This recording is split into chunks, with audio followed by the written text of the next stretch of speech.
The first time I met my boyfriend's childhood best friend, she proudly introduced herself as the ultimate socialite fraud investigator. Throughout the entire dinner, she couldn't stop lecturing me. Women really shouldn't overdress. If Declan hadn't explicitly told me you were his girlfriend, I would have definitely grouped you with all those fake rich girls I've exposed online. My boyfriend Declan eagerly nodded along.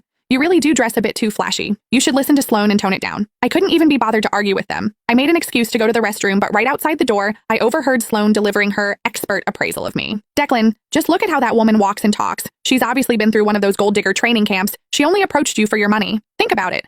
A Patek Philippe watch, a limited edition Hermes Birkin, and a multi-million-dollar sports car? How could a regular doctor ever afford that? My blood boiled, and I finally reached the end of my patience. I turned around, pulled out my phone, and called my father, the richest billionaire in New York. Dad, wire me $10 million. I'm going to buy out a certain socialite fraud agency and teach this girl that wealthy men can actually have daughters. If you don't believe me, I'll test her for you in a minute. That way you can see this gold digger for who she really is. As I hung up the phone, Sloane's confident voice drifted out from the private dining room. Declan was looking at her, nodding with absolute trust. I really wanted to see how Sloane planned to test a real heiress like me. When I pushed the door open, Sloane was holding my Hermes Birkin, inspecting it from every angle with a condescending smirk. I'm telling you, young girls like you really shouldn't get caught up in comparing yourselves to others. The first step to becoming a fake socialite is trying too hard to package yourself. This bag of yours is a rental, right? I almost laughed out loud.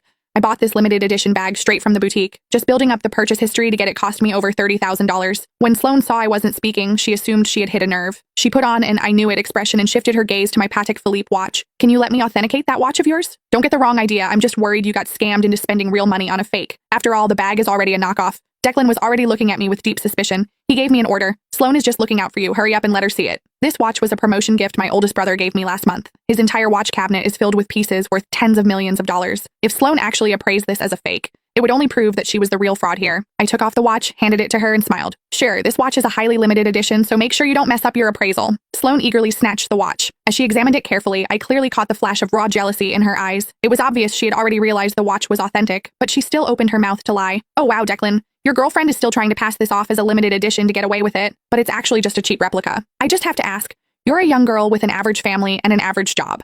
Why are you buying these fakes just to stroke your ego? Don't tell me you thought you could use these knockoffs to trap a rich guy and drain his bank account. The belittling tone in her words couldn't have been more obvious. In an instant, the way the other people at the table looked at me changed from admiration to disgust. Declan glared at me with sheer contempt, his voice dripping with disgust. How can you be so vain? And to think I actually believed you were different from other women? It turns out you all just want my money. Looking at his disgusted expression, my heart turned ice cold. I used to think Declan was just easily influenced, but that he at least had basic judgment.